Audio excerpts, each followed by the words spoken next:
Good morning. Please stand and join us in the Pledge of Allegiance. I pledge allegiance to the flag of the United States of America and to the republic for which it stands, one nation, under God, indivisible, with liberty and justice for all. Please join me in welcoming Co with this morning's announcements.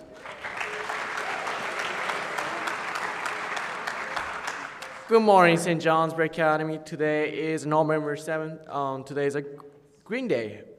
Reminder, there's a mandatory meeting for all of those participating in a West Africa Ghana trip tomorrow, Wednesday at 3:30 in a Streeter 263. A reminder, there will be a no math club meeting today, but will be a meeting tomorrow for AMC 1012 in the Severance 15. At 3:30, be there or be square. Okay. Book club will have their last discussion on Merlin Robinson Gillian on Wednesday in the library fireside from 5:30 to 7. Attention bowlers, come out to Gold Crown Lanes this Wednesday. All are welcome. The bus will leave Brownview Drive at 3:15. The cost will be $10, which include bowling and shoes. See Mr. Rukari in the Student Life office to sign up. The best dodgeball tournament of 2023 is taking place this Friday in an Albion gym. Do you have a better team? Do you have a team better than Global Gym Purple Cobras? Register today in a Student Life to find out. A student government is bringing back the tradition of recognizing students for doing the small things that makes this place better. This week's Tuesday tribute goes to Chris Lascelles for going out and his way to help the student a few Fridays ago who has having a hard time. Thank you, Chris, for taking the time for show your cares. Thank you.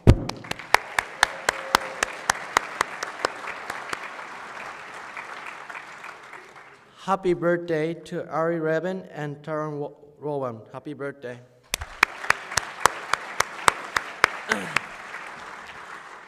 It's a Tuesday and sometimes it's having a hard time, but we'll make it better. Have a great day.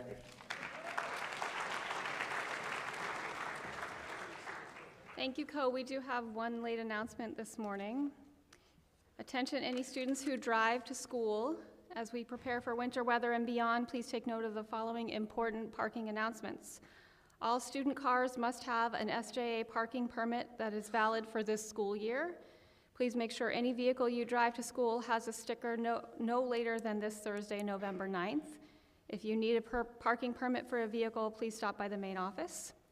And beginning on November 13th, facilities will take approximately 14 spots in the lower lot by Fairbanks Field and the storage sheds to park SJA vehicles that need additional space. So just make note of that if you park in that lower lot by Fairbanks Field. And now, it's my pleasure to introduce our speaker this morning. Several weeks ago, I spoke about the then emerging events in Israel and Palestine. At that point, I hoped to not say the wrong thing, and I told you that there were people who are far more prepared and educated to contextualize this situation for you. Part of our commitment to you as students and citizens is to provide context and background that's important for you to understand as you develop your own informed opinions of the events of the world. Today, we are privileged to have Mr. Arain with us. In addition to his role as a teacher, Mr. Arain is the director of the Caldwell Center for Global Understanding here at the Academy. The Caldwell Center for Global Understanding was founded in 2003 as a gift of the family of Stephen B. Caldwell. Among other things, the center supports programs and activities intended to foster global education and understanding. Please help me welcome Mr. Arain, director of the Caldwell Center for Global Understanding.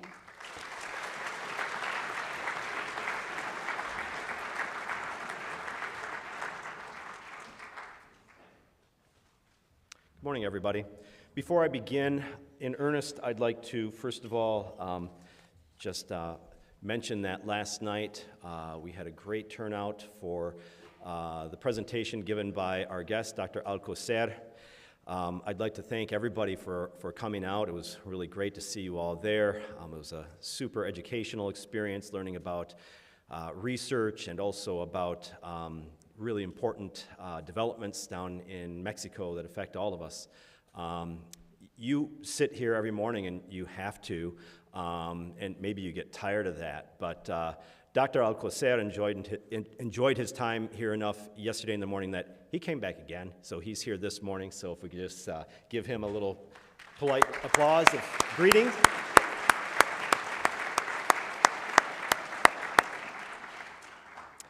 So yes, now I turn our attention to these complex and difficult, challenging events taking place in the Middle East, the Israel and Hamas war, as some people are calling it.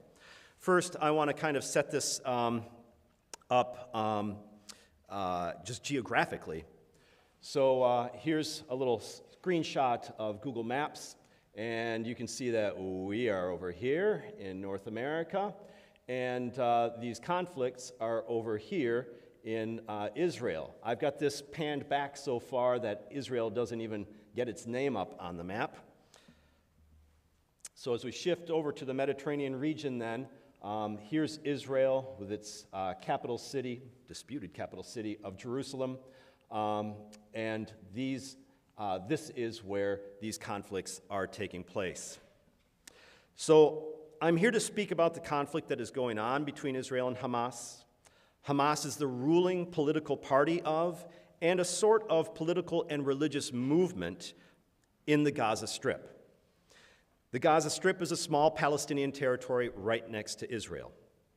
On October 7, as many of you know, Hamas launched a horrific attack on Israel. Some 1,400 civilians were killed, and about 240 Israelis and some nationals of other countries are still being held hostage. The videos and accounts of these killings shocked the world. Israel has responded by promising to remove Hamas permanently from power. Its attacks have certainly taken a toll on Hamas, but they have also led to the deaths of many civilians. I realize that many people might question the numbers of killed civilians that are given by the health ministry of Gaza. It says over 10,000 civilians have been killed, 4,000 of which are children. Even if those numbers are really inflated, it's safe and tragic to say that thousands of civilians in the Gaza Strip have died from military action taken by Israel. The entire situation is shocking and deeply troubling. I'm here to help explain the historical roots of this conflict and to discuss how this conflict is even affecting our society today. So let's go back in time, and we'll begin by looking at a couple maps. So here is what's called the British Mandate. This was created after the Ottoman Empire disintegrated during World War I. Britain, one of the victors in World War I, was put in charge of this area that today includes the country of Israel. So if you look at that area labeled Palestine proper, much of that is Israel. It also includes what's called the West Bank and the Gaza Strip. We'll get to that later. And then also the country of Jordan. Okay? So at this time, there was a growing movement called Zionism. You've probably heard that term before and wondered what on earth that is. So this was an effort to establish a Jewish homeland, a country where Jewish people would be safe, where they would not have to worry about the mistreatment, the prejudice, and even the killings that they regularly received in Europe. Zionists hoped to establish their new country in the Holy Land, where they had once had kingdoms before, but had been expelled by various empires, such as the Roman Empire. Bit by bit, more and more European Jews, and some others, moved to the Holy Land. The local Arabs were not always pleased about the arrival of what they perceived as these outsiders and newcomers. During World War II, Nazi Germany tried to bring about the final solution, their term for a horrifying undertaking, the extermination of all European Jews. During World War II, Nazi Germany managed to kill some 6 million Jewish people. We know this as the Holocaust, as a mass murder that set a new standard for evil. After the defeat of Nazi Germany, the world's sympathy for Europe's Jews led to growing support for the Zionist effort. And in 1947, the United Nations passed a partition plan that called for Great Britain to withdraw from its so-called mandate, making way for 2 new countries, one Jewish and one for the Arabs of the area. So here in this map, we can see this partition plan. So there is Jerusalem. Jerusalem was supposed to be an international city, wouldn't belong to anybody.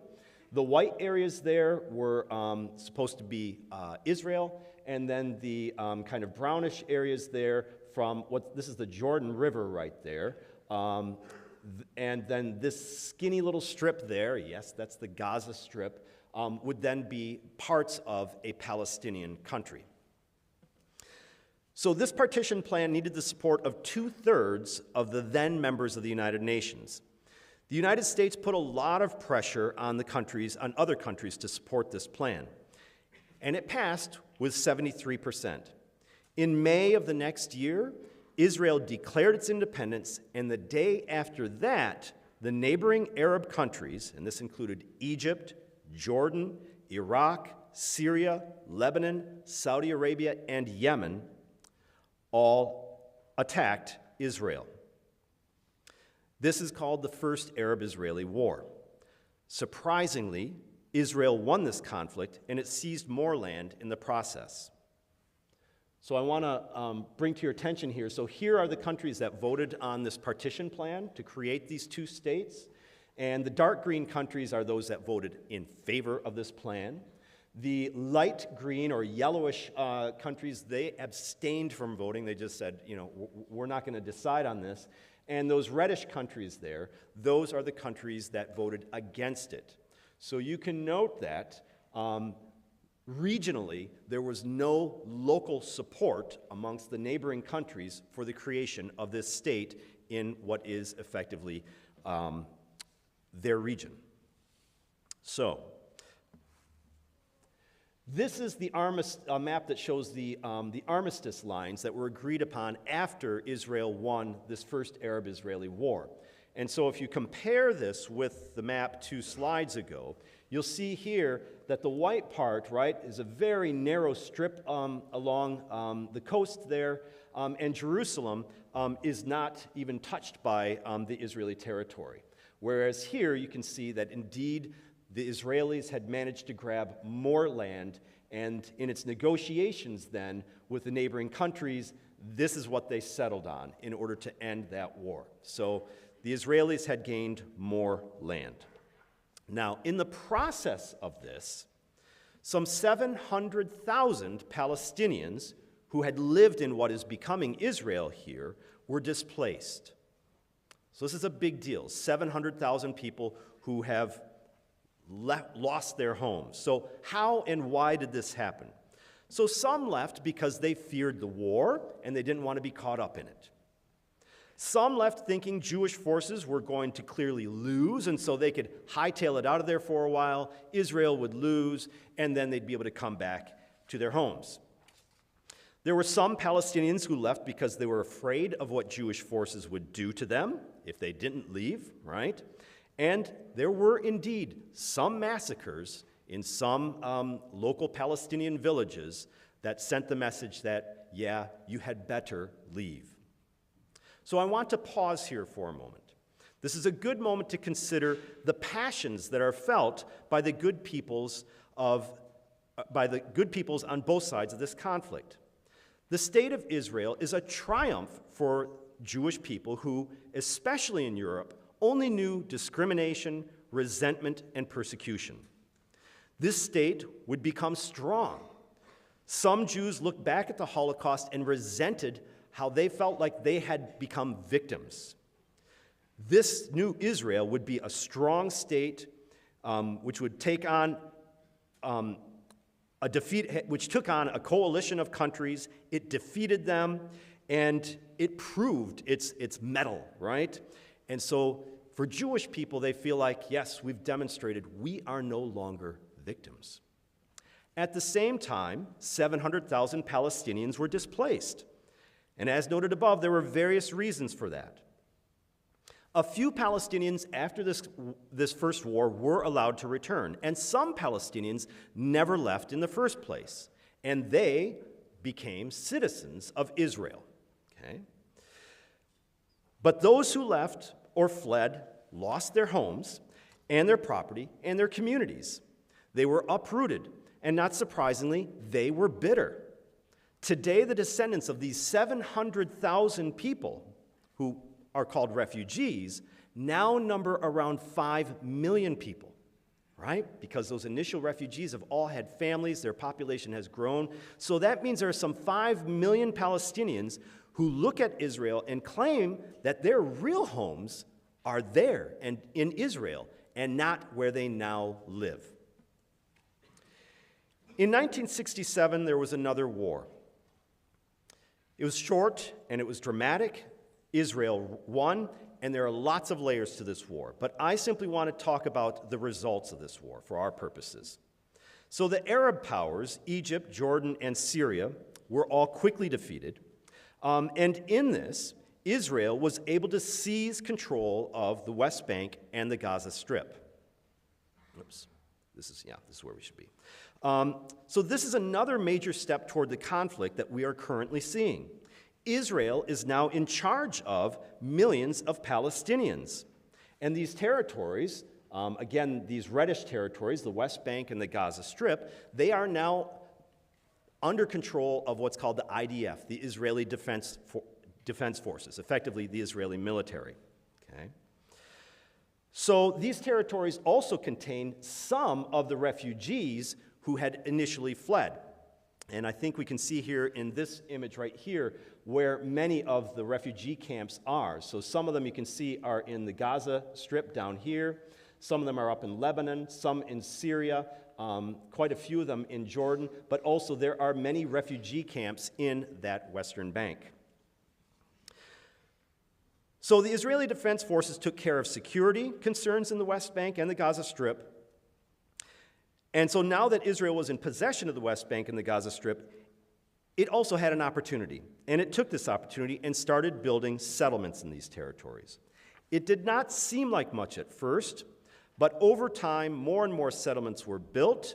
And here we see a map of the West Bank and how many Israeli settlements are sprinkled throughout this territory. This has become a significant issue as well as talks have increased, especially in the 1990s, about a two-state solution.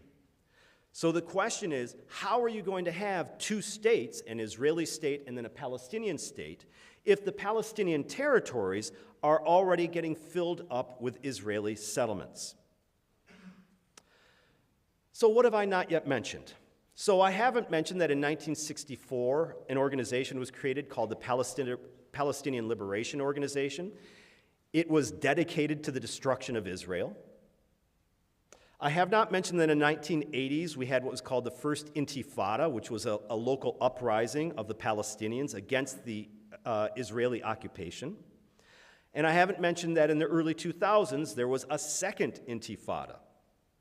So these intifadas were basically mostly young Palestinians, of which there are many, getting into fights with Israeli soldiers, throwing stones, and then running away. So these conflicts carried on for a long time, and it showed a lot of anger and bitterness. But it was especially in the second Intifada where the heat really got turned up. So Palestinian suicide bombers, in particular during the second Intifada, had a strong impact on Israel and on Israelis. They became afraid in their own country. And so, their sole focus, or increasingly their focus, was on security rather than working on peace initiatives. And so the Israelis built walls, roads to Israel were closed, Palestinian travel was limited, and the idea of a two-state solution was no longer a high priority among many Israelis. Their security improved because of this, and the economy was booming. Plus, many Israelis felt that they did not have a dependable partner with whom to negotiate a peace. So meanwhile, Palestinians are left with no state. Those in the West Bank live under the control of the IDF. Those in the Gaza Strip are squeezed into a tiny area. Unemployment in both regions is very high, and especially in the Gaza Strip, they are reliant on aid from the United Nations and from donor countries like the European Union. In both places, the prospects for a bright future are dim at best. Experts who write about this note the daily humiliations that Palestinians have to bear. So we fast forward to today, and we move ahead to one final slide that shows us the Gaza Strip. So the Gaza Strip is tiny, okay? So it is about 25 miles long and about 5 miles wide. That's 125 square miles. Caledonia County, by contrast, is 658 square miles. In Gaza, you have 2.1 million people. In Caledonia County, you have a little over 30,000, right?